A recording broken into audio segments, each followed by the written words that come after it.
The cover-up of the Jeffrey Epstein situation continues. This administration has added someone else to be a part of the FBI to help the cover-up. The Trump administration has announced a new co-deputy director to help lead the FBI.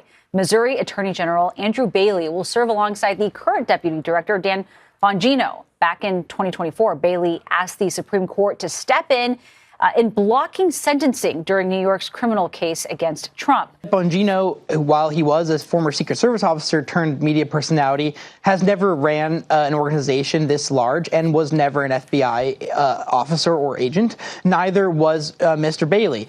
Bailey is an Army veteran who was a prosecutor in Missouri, obviously then got elected to the state's highest prosecutor office. But you have to remember that he does not have this experience either. The plan is to replace one idiot with another. I'm sorry, it's the co-deputy director of the FBI. His name is Andrew Bailey, and there's a little more information about how much of a loyalist this guy is. Well, what's interesting is Andrew Bailey was actually on Donald Trump's mind during the transition team. He was originally floated as a possible contender for the attorney general spot. And so he has been a close Trump ally over the past few years. In Missouri, he sued Starbucks over its DEI policies. He's done a lot in Missouri that sort of aligns with the Trump administration policies. And so he is a more obvious choice as FBI to work for the FBI, just given his background when you compare it with Bongino. By the way, in case you guys didn't know, I'm sure all of you do, Dan Bonjino hasn't been seen or heard from since that blow up he had with Pam Bondi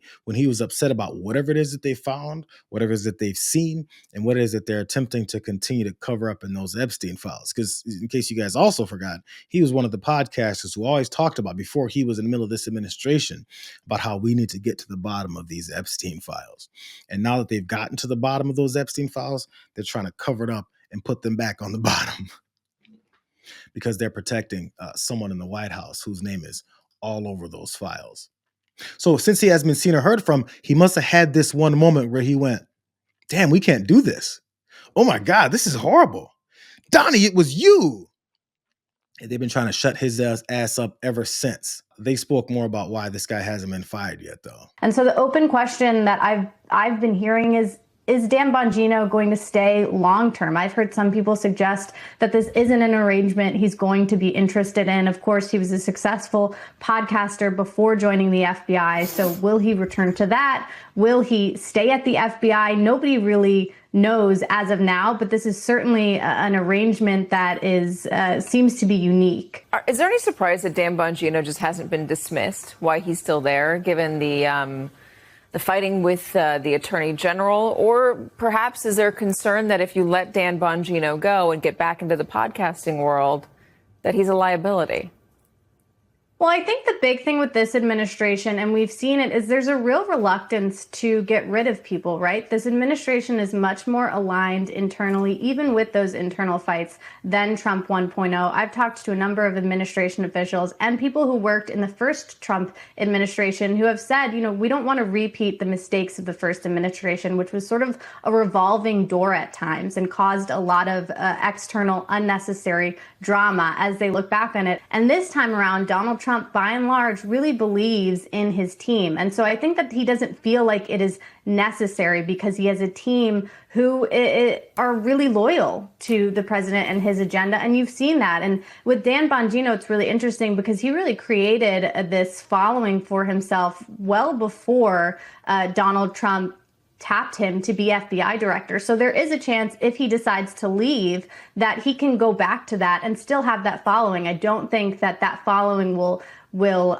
leave him because he leaves. I think that correspondent's missing some serious details here as why this guy won't go yet and why they won't fire him. Yeah, you got a loyalist. Yeah, sure, he likes to keep his team together, but he still let go of the guy that was a part of the whole Signal Gate eventually, because there was enough heat on it and he could easily leave and it was kind of over. Swept him under the rug, put him in some lower level position to make sure nobody can hear from him again. Dan Bongino, as she did mention, has a podcast audience that he had before where a big part of what he talked about was the stuff that he's now very silent about.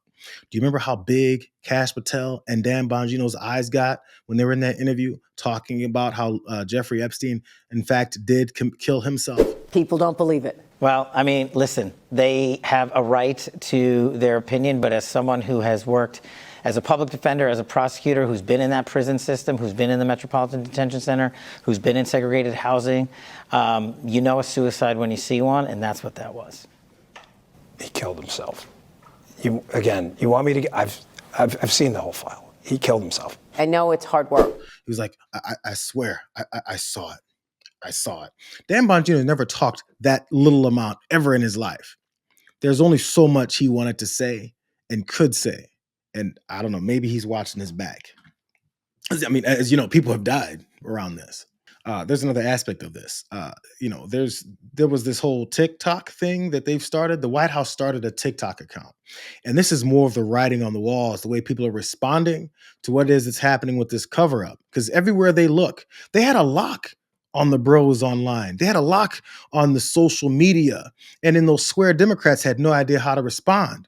But again, as everyone's seeing how this is really going down, there's this guy named Billy McLaughlin, and he just he quit as the meme director of the White House since they jumped on TikTok because people won't stop talking about this. And he joined the White House as director of digital content. It was his official title. And that was following Trump's inauguration in January.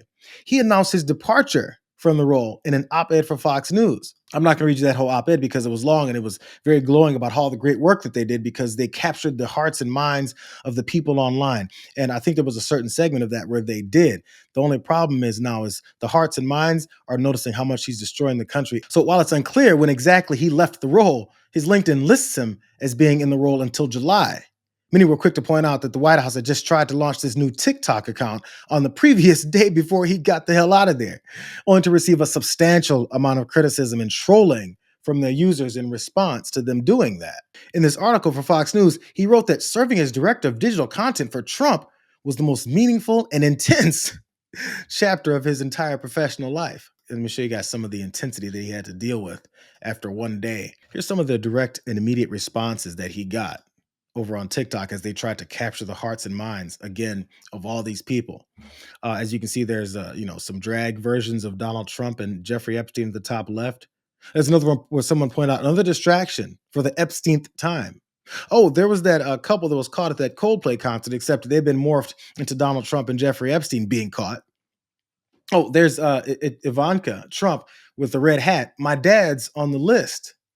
There's a couple others. Trump is about to learn very quickly that TikTok hates him, someone pointed out.